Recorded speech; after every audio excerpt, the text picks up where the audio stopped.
नमस्कार साथियों, आपका हमारे YouTube चैनल जुगल टेक्निकल में हार्दिक स्वागत है। मैं जुगल राठौर। साथियों, जैसा कि आपको पता है कि शिक्षा विभाग की जो भी लेटेस्ट अपडेट होती है वो लगातार मैं आपको देता रहता हूं। अब इस वीडियो में हम बात करेंगे साला दर्पण पर ऑनलाइन जो आपको ग्रेड एंट्री करनी है या अंक प्रविष्टि करनी है या परिणाम रिजल्ट जो भी जारी होगा, रिपोर्ट कार्ड डाउनलोड करना है, पूरी जानकारी आपको इस वीडियो में मिलने वाली है। जिसमें कक्षा 1, 2, 3, 4, 6, 7, 9, 11 के लिए अलग अलग प्रक्रियाएँ हैं। तो कंप्लीट पूरी जानकारी मैंने इसमें दी हुई हैं। अलग अलग जानकारी आप देख सकते हैं अपनी सुविधा के अनुसार। वीडियो काफ़ी लंबा है तो आपको अपनी सुविधा अनुसार जो है जानकारी देख लेनी है। जो भी स्कूल स्तर पर एग्जाम रिजल्ट है वो पूरा कंप्लीट प्रोसेस मैंने इसमें बताई हुई है। 100% पूरी जानकारी आपको इस वीडियो में मिल जाएगी। तो वीडियो अच्छा लगे तो आप इसको जरूर अपने साथियों तक शेयर करें। और अभी तक आपने हमारे चैनल को सब्सक्राइब नहीं किया तो चैनल को सब्सक्राइब करें, बेल आइकन प्रेस करके ऑल पर जरूर क्लिक करें, क्योंकि ऐसी लेटेस्ट जानकारी मैं आपको लगातार देता रहता हूं। तो शुरू करते हैं। तो देखिए साथियों, कक्षा 1, 2, 3, 4, 6, 7 और 9, 11 के जो साला दर्पण पर आपको ऑनलाइन परीक्षा अंक प्रविष्टि करनी है, यानी कि मार्क्स की एंट्री करनी है और परिणाम बनाने हैं। इस हेतु मुख्य बिंदु सत्र 24-25 जारी कर दिए गए हैं। पूरी जानकारी आपको इस वीडियो में मिल जाएगी। आप इस वीडियो को ध्यान से देखें और अच्छा लगे तो शेयर जरूर कर देना।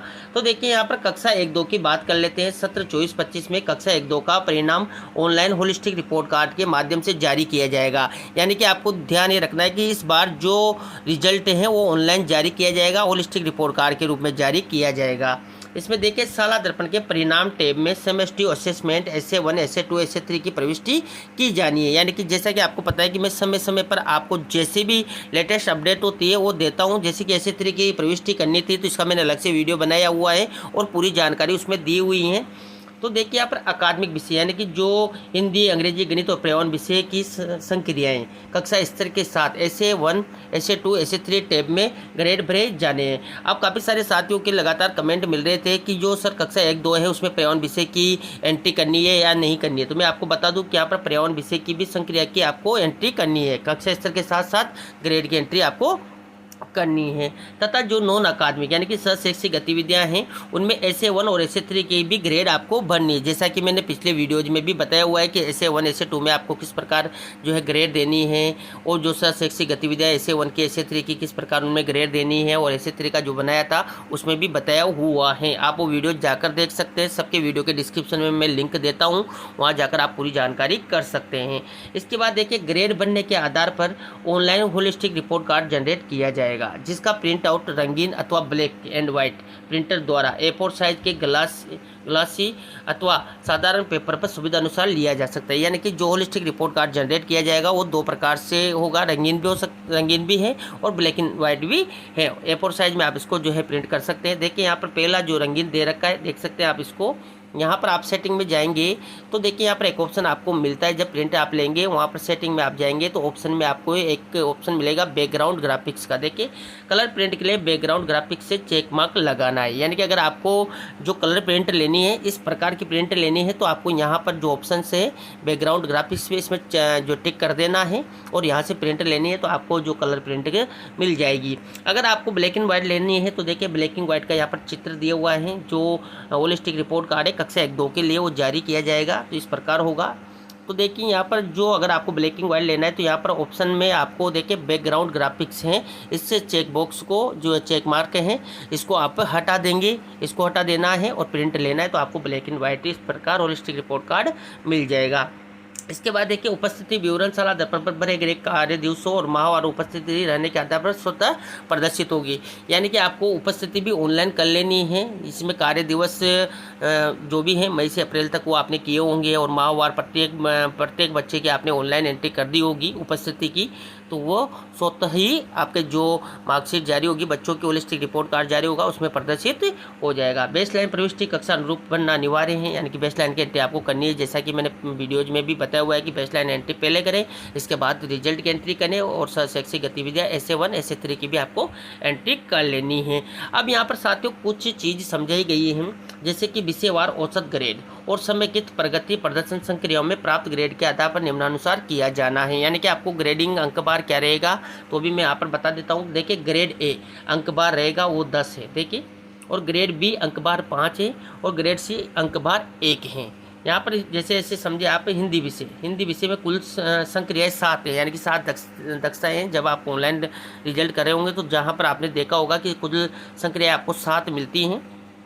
अब यहाँ पर ध्यान दें कि जब आप उनमें एंट्री करते हैं तो प्राप्त ए ग्रेड प्राप्त संक्रिया यानी कि 3, यानी कि आपने जैसे मान लीजिए 3 संक्रिया ऐसी है जिसमें बच्चे ने ए ग्रेड प्राप्त की हैं और बी ग्रेड प्राप्त संक्रियाएँ 2 हैं, यानी कि ऐसी 2 दक्षताएँ हैं जिसमें बच्चे ने बी ग्रेड प्राप्त किए हैं। और देखिए सी ग्रेड प्राप्त संक्रियाएँ 2 हैं, यानी कि सी ग्रेड 2 संक्रियाओं में प्राप्त किए, यानी कि इसी प्रकार 7 संक्रियाएँ कंप्लीट हो चुकी हैं। तो उसमें देखिए हिंदी विषय औसत ग्रेड कैसे निकलेगा। तो देखिए अगर 3 में ए हैं तो देखिए 3 × 10, जैसा कि आपको बताया गया है कि अंक जो बार है ए ग्रेड का वो 10 है। तो 3 यहाँ पर हमने 3 में ए ग्रेड दी है, तो देखिए 3 को 10 से गुना किया हुआ है, प्लस बी 2 में प्राप्त किया है तो 5 है, तो 5 से 2 को गुना किया हुआ है, प्लस और सी है तो सी में आपको पता है कि अंक बार ए के हैं और 2 में प्राप्त हुआ है, तो इस प्रकार हो जाएगा। तो इस प्रकार टोटल इनका किया जाएगा। देखिए 7 × 10 हो चुका है। तो इस प्रकार 30 तो ए ग्रेड के प्राप्त किए और बी ग्रेड के उसने 10 प्राप्त किए और सी ग्रेड के 2 किए। तो इस प्रकार उसने टोटल देखिए यहाँ पर 70 में से इतने अंक प्राप्त किए। तो 70 में से उसने 42 अंक प्राप्त किए, टोटल 70 थे ए ग्रेड के अकॉर्डिंग। तो 70 में से उसने 42 अंक प्राप्त किए। तो देखिए 0.6 अर्थात 60% औसत विषय ग्रेड की गणना इस प्रकार से होगी, यानी कि 60% की ग्रेड की जो आपको गणना करनी है वो इस प्रकार होगी। अगर बच्चा 0 से 40% लाता है तो सी ग्रेड अथवा बच्चा अभिक्रियाओं को नहीं कर पाता है। इसके बाद देखिए 41 से 70% यानी कि बी ग्रेड अथवा बच्चा अभिक्रियाओं को शिक्षक की मदद से कर पाता है।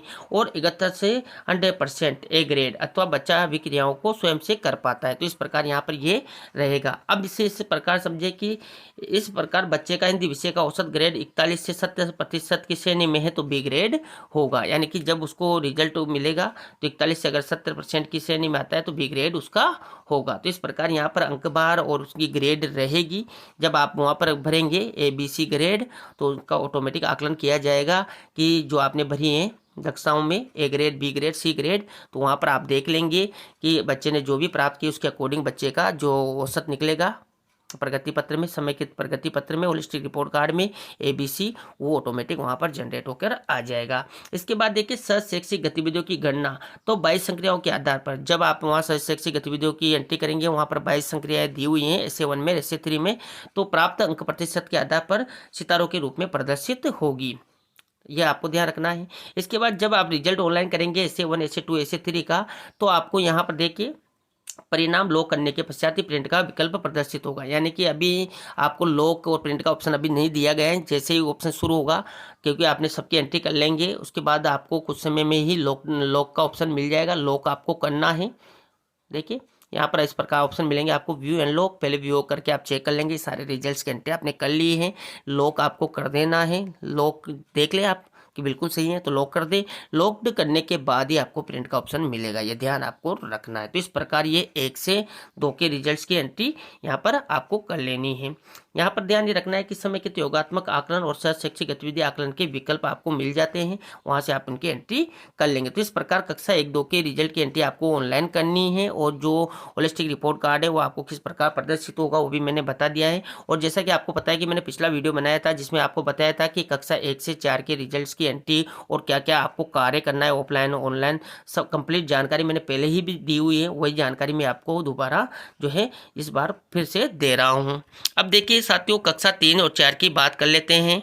इससे पहले साथियों मैं बता देता हूं कि अगर आप सरकारी कर्मचारी हैं और आप एडवांस सैलरी विड्रॉल करना चाहते हैं तो रिफाइन ऐप के माध्यम से आप एडवांस सैलरी विड्रॉल कर सकते हैं। रिफाइन ऐप किस प्रकार डाउनलोड करना है तो मैं वीडियो के डिस्क्रिप्शन में आपको लिंक दे दूंगा और मेरा रेफरल कोड भी आपको वहां पर दे दूंगा, जिससे आप आकर्षक रिवार्ड भी प्राप्त कर सकते हैं।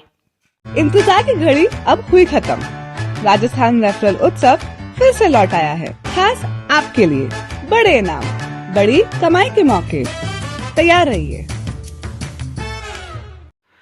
अब देखिए साथियों, बात करते हैं कक्षा 3-4 की। कक्षा 3-4 का परीक्षा परिणाम शिक्षक ऐप टैब में प्राप्त विकल्प से डाउनलोड किया जा सकता है। यानी कि जो परीक्षा परिणाम है वो शिक्षक ऐप जो टैब होगा उसमें डाउनलोड आपको कर लेना है। देखिए शाला दर्पण के परिणाम टैब में semester assessment SA1 SA2 SA3 की प्रविष्टि की जानी है।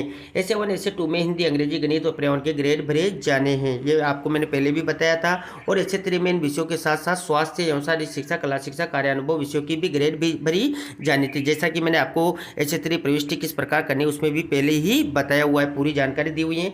दक्षता आधारित आकलन के प्रगति पत्र के साथ, ध्यान दें यहाँ पर, दक्षता आधारित आकलन के प्रगति पत्र के साथ ही semester assessment SA1 SA2 SA3 के ग्रेड भी प्रदर्शित होंगे। और परीक्षा परिणाम शिक्षक ऐप टैब में कक्षा का चयन कर डाउनलोड आपको कर लेना है। तो इस प्रकार इसका कक्षा 3-4 का रिजल्ट आपको ऑनलाइन करना है और प्रगति पत्र आपको जो MSR यानी कि दक्षता आधारित आकलन CBA हुआ है उसके साथ ही आपको जो है SA1 SA2 SA3 की ग्रेड उसमें प्रदर्शित हो जाएगी। इसके बाद देखिए कक्षा 6-7 की बात करते हैं जो कि काफ़ी इंपॉर्टेंट है। कक्षा 6-7 का परीक्षा परिणाम शिक्षक ऐप टैब में प्राप्त विकल्प से डाउनलोड किया जा सकेगा, यानी कि उससे भी आप डाउनलोड कर पाएंगे। देखिए शाला दर्पण के परिणाम टैब में परिणाम प्रविष्टि 24-25 में प्रथम परक, द्वितीय परक, अर्धवार्षिक, तृतीय परक और वार्षिक परीक्षा में निर्दिष्ट अधिकतम अंकों में से प्राप्त अंकों को भरना है। यानी कि जैसा कि आपको पता है कि मैंने प्रथम परक, द्वितीय परक, अर्धवार्षिक, तृतीय परक और वार्षिक परीक्षा की अलग अलग वीडियो बनाए हुए हैं। सारी जानकारी उसमें दी हुई किस प्रकार आपको रिजल्ट फिल करना है। चूंकि अर्धवार्षिक परीक्षा दिसंबर 2024 में 70 यानी कि 50 लिखित और 20 मौखिक अंकों की हो चुकी थी तथा जनवरी 2025 के अंत में 20 अंकों के दक्षता आधारित आकलन 1 के होने के कारण अर्धवार्षिक परीक्षा का अंक बार 50 यानी कि 35 लिखित और 15 मौखिक हो गया था। किंतु शाला दर्पण के परिणाम मॉड्यूल में शिक्षक विद्यालयों को 70 यानी कि 50 लिखित और 20 अंकों के मौखिक की प्रविष्टि करनी होगी। जैसा कि मैंने आपको पहले भी बताया था कि जो आपको रिजल्ट की एंट्री करनी है अर्धवार्षिक परीक्षा की वो 70 के हिसाब से करनी है, 50 लिखित और 20 मौखिक के अनुसार करनी है। जिसे ध्यान दें यहाँ पर, जिसे ग्रीन शीट, जब ग्रीन शीट प्रदर्शित होगी में 50 यानी कि 35 लिखित और 15 मौखिक के अनुसार जो है देखा जा सकता है, यानी कि ऑटोमेटिक उसको उनको कन्वर्ट करके जो है 50 यानी कि 35 लिखित और 15 मौखिक के अनुसार कर दिया जाएगा। ये आपको ध्यान रखना है। इसके बाद देखिए कुल 6 अकादमिक विषय हैं। शैक्षिक विषयों का 200 प्रति विषय अंकबार के अनुसार कुल 1200 अंकों के आधार पर परीक्षा परिणाम की गणना की जाएगी। यानी कि प्रति विषय 200 अंक हैं और कुल 6 विषय हैं तो 1200 अंकों के आधार पर परिणाम की गणना हो जाएगी। हिंदी, अंग्रेजी, गणित में 20-20 अंकों के 2 दक्षता आधारित आकलन 1 और आकलन 2 कुल 40 अंकों का होगा तथा शेष रहे 160 अंकों में से 10-10 अंकों की तृतीय परक है, 50 अर्धवार्षिक है जिसमें 35 लिखित 15 मौखिक अंकों की अर्धवार्षिक है और 80 जो 50 लिखित और 30 मौखिक अंकों की वार्षिक परीक्षा को आयोजित की जाएगी। काफ़ी सारे साथियों के लगातार कमेंट आ रहे थे कि सर जो है 50 से ज़्यादा नंबर नहीं ले रहे हैं, तो मैं आपको बता दूं कि 50 से ज़्यादा लिखित का लेना भी नहीं था, 50 अंकों का ही लिखित लेना था। तो आप 50 से ज़्यादा की एंट्री करेंगे, जैसे कि 51-52 नंबर आप फिल करते हैं ऑनलाइन, तो उससे भी मना कर देगा, वो बताएगा लेस देन 50 से आप पे उसकी एंट्री आपको करनी है। तो इस प्रकार ऑनलाइन एंट्री सारे रिजल्ट की आप कर लेंगे, परख से लेकर अर्धवार्षिक, वार्षिक की, तो इस प्रकार आपको एंट्री कर लेनी है। विज्ञान, सामाजिक अध्ययन और तृतीय भाषा 10-10 अंकों की तृतीय परक है, अर्धवार्षिक परीक्षा 70-50 लिखित और 20 मौखिक है और वार्षिक परीक्षा 100 अंकों की जिसमें 70 लिखित और 23 मौखिक अंकों की परीक्षा आयोजित होगी। जैसा कि मैंने कक्षा 6-7 के लिए भी वीडियो बनाया था जिसमें आपको बताया था कि ऑफलाइन किस प्रकार आपको रिजल्ट तैयार करना है, ऑनलाइन किस प्रकार प्रविष्टि करनी है, मार्कशीट वगैरह कैसे मिलेगी, ग्रीन शीट वगैरह सारी जानकारी मैंने उस वीडियो में भी दी थी। वही जानकारी जो है दिशा निर्देशों में दोबारा से जारी की गई है, तो मैं भी वो भी आपको इसलिए साझा कर रहा हूँ। अब देखिए शाला दर्पण के परीक्षा परिणाम टैब में अब देखिए रिजल्ट की बात कर लेते हैं। परिणाम टैब में जनरेट रिजल्ट टैब से परिणाम अद्यतन किया जाएगा, यानी कि रिजल्ट जारी किया जाएगा तथा किसी भी विषय अथवा परीक्षा के अंकों में परिवर्तन होने की स्थिति में पुनः जनरेट रिजल्ट टैब पर क्लिक करके अपडेट करना होगा, अन्यथा पूर्व के ही अंक प्रोग्रेस रिपोर्ट कार्ड में दिखेंगे और अंकों की प्रविष्टि को लॉक करने हेतु वेरीफाई बटन को क्लिक करें तभी परीक्षा परिणाम जारी किया जा सकेगा। यानी कि जब परिणाम जारी होगा तो जनरेट रिजल्ट टैब से परिणाम आप देख पाएंगे। किसी भी विषय अथवा परीक्षा के अंकों में परिवर्तन अगर आपको करना है, मान लीजिए आपने चेंज कर लिए, आपने रिजल्ट देखा, रिजल्ट आपकी गड़बड़ है तो आपने उसको रिजल्ट को चेंज कर दिया, तो आपको पुनः ध्यान ये रखना है कि जो जनरेट रिजल्ट है उसको टैब को दोबारा से क्लिक करके अपडेट करना होगा, अन्यथा जो आपके पहले जो अंक अपडेट हुए थे वही आपके रिपोर्ट कार्ड में दिखेंगे, तो आप ध्यान रखें।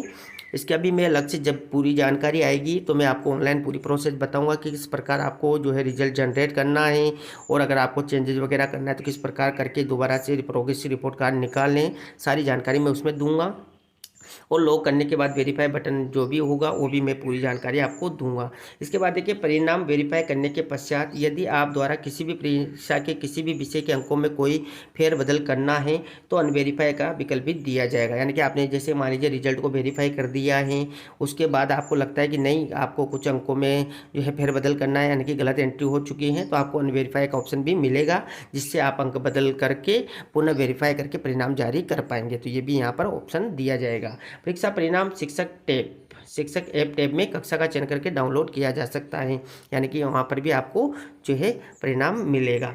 इसके बाद देखिए, जिन विद्यालयों में दक्षता आधारित आकलन संचालित नहीं होता वहाँ सभी विषयों में 3 फरक 10 अंकों की, अर्धवार्षिक 70 की, वार्षिक 100 अंकों की आयोजन किया जाएगा तथा परीक्षा परिणाम में वेरीफाई रिजल्ट के बाद परिणाम टैब से डाउनलोड किया जा सकेगा। यानी कि जहाँ पर दक्षता आधारित आकलन नहीं हुआ है CBA 1 CBA 2 वहाँ पर इस प्रकार व्यवस्था रहेगी। अब बात करते हैं कक्षा 9-11 की, ये भी काफ़ी इंपॉर्टेंट है।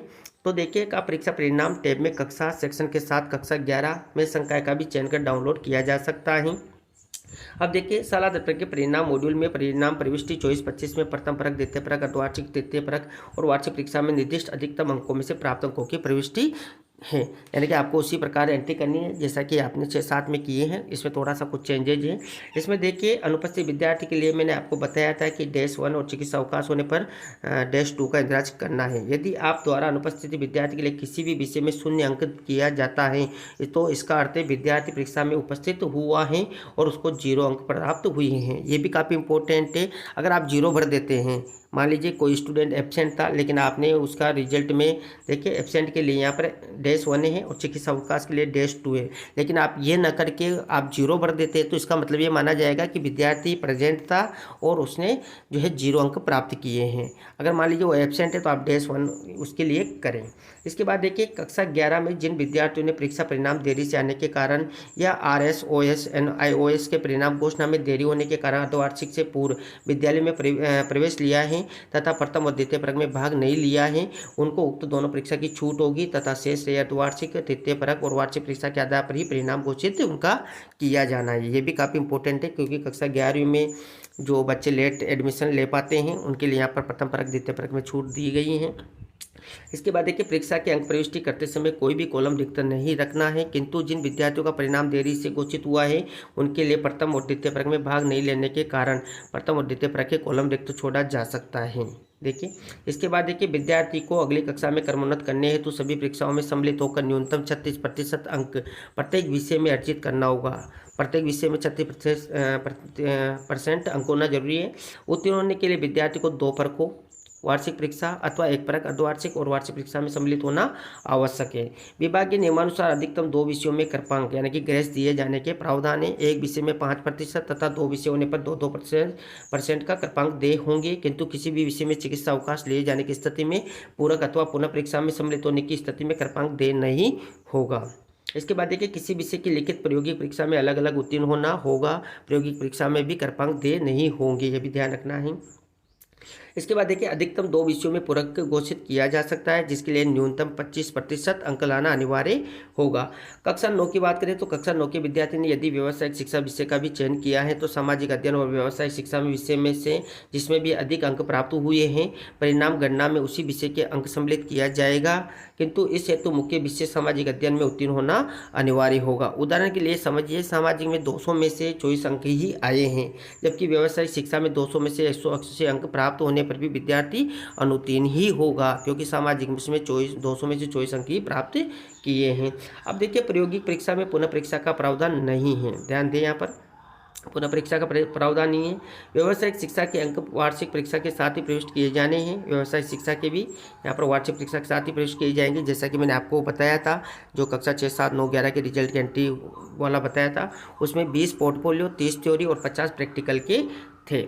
इसके बाद देखिए सलाह दर्पण की परीक्षा परिणाम टैब में वही जनरेट रिजल्ट टैब से परिणाम अद्यतन किया जाएगा। किसी भी विषय या परीक्षा के अंकों में परिवर्तन होने की स्थिति में पुनः जनरेट रिजल्ट टैब पर क्लिक करके अपडेट करना होगा, अन्यथा पूर्व के ही अंक मार्कशीट में दिखेंगे। अंकों की प्रविष्टि को लॉक करने हेतु वेरीफाई बटन को क्लिक करें और सभी परीक्षा परिणाम जारी किया जा सकेगा। इसके बाद देखिए आपके द्वारा अंकों में किया गया बदलाव तो ग्रीन शीट में प्रदर्शित हो जाएगा, किंतु जनरेट रिजल्ट पर क्लिक करने पर ही अंक तालिका में प्रदर्शित होगा। ये भी आपको ध्यान रखना है। पुनः पूरक और पुनः परीक्षा से पहले ही अनवेरीफाई कर अंकों में परिवर्तन कर जनरेट रिजल्ट से अद्यतन कर पुनः वेरीफाई करना होगा, अन्यथा ड्राफ्ट अंक तालिका ही प्रदर्शित होगी। ये भी ध्यान रखना है। काफ़ी सारे टीचर्स होते हैं जो ड्राफ्ट अंक तालिका को ही बच्चों को दे देते हैं, तो आप देख लें ड्राफ्ट अंक तालिका नहीं होना चाहिए। इसके बाद देखिए पूरक और पुनः परीक्षा का मॉड्यूल उक्त परीक्षा तिथि से ही प्रभावी होगा। इसके बाद देखिए अंक तालिका में विद्यार्थी की रैंक मेरिट प्रथम बार किए गए परिणाम घोषणा पर ही प्रदर्शित होगी, यानी कि जो प्रथम बार रिजल्ट घोषित किया जाएगा उसके आधार पर ही होगी, किंतु किसी भी विद्यार्थी के अंक परिवर्तन किए जाने से प्रभावित रैंक दोबारा प्रदर्शित नहीं की जा सकेगी। ये भी आपको ध्यान रखना है, यानी कि एक बार अच्छे से ही आप जो है नंबरों की फीडिंग कर दें। इसके बाद देखिए विद्यार्थी द्वारा स्व अध्ययन विषय हेतु विकल्प लेने पर उनकी अंक तालिका हेतु सलाह दर्पण जयपुर संपर्क करें। इसके बाद भी अगर आपके कुछ समस्या हैं तो यहाँ पर देखिए परीक्षा संबंधी समस्या समाधान हेतु देखिए सर के नंबर हैं, कार्यकारी अधिकारी सलाह दर्पण प्रकोष्ठ जयपुर के मोबाइल नंबर, इनसे आप संपर्क कर सकते हैं। यानी कि आपके इतनी सारी जानकारी शो करने के बाद भी अगर आपकी कोई दिक्कत आती है तो इनसे आप संपर्क कर सकते हैं। तो ये तो साथ ही यहाँ पर पूरी जानकारी कक्षा 1-2 का रिजल्ट आपको किस प्रकार ऑनलाइन करना है, किस प्रकार आपको होलिस्टिक रिपोर्ट कार्ड मिलेंगे, 3-4 के लिए आपको क्या करना है, 6-7 के लिए क्या करना है, 9-11 के लिए आपको क्या करना है, समग्र जानकारी पूरी रिजल्ट की ऑनलाइन ऑफलाइन और मार्कशीट को लेकर पूरी जानकारी मैंने आपको इस वीडियो में देने का प्रयास किया। आपको हमारी जानकारी कैसी लगी? जानकारी अच्छी लगी तो लाइक करें, शेयर करें, और अभी तक आपने हमारे चैनल को सब्सक्राइब नहीं किया तो चैनल को सब्सक्राइब करें, बेल आइकन प्रेस करके ऑल पर जरूर क्लिक करें, क्योंकि ऐसी लेटेस्ट जानकारी मैं आपको लगातार देता रहता हूं। धन्यवाद साथियों, फिर मिलते हैं नई वीडियो में नई जानकारी के साथ, तब तक के लिए जय हिंद।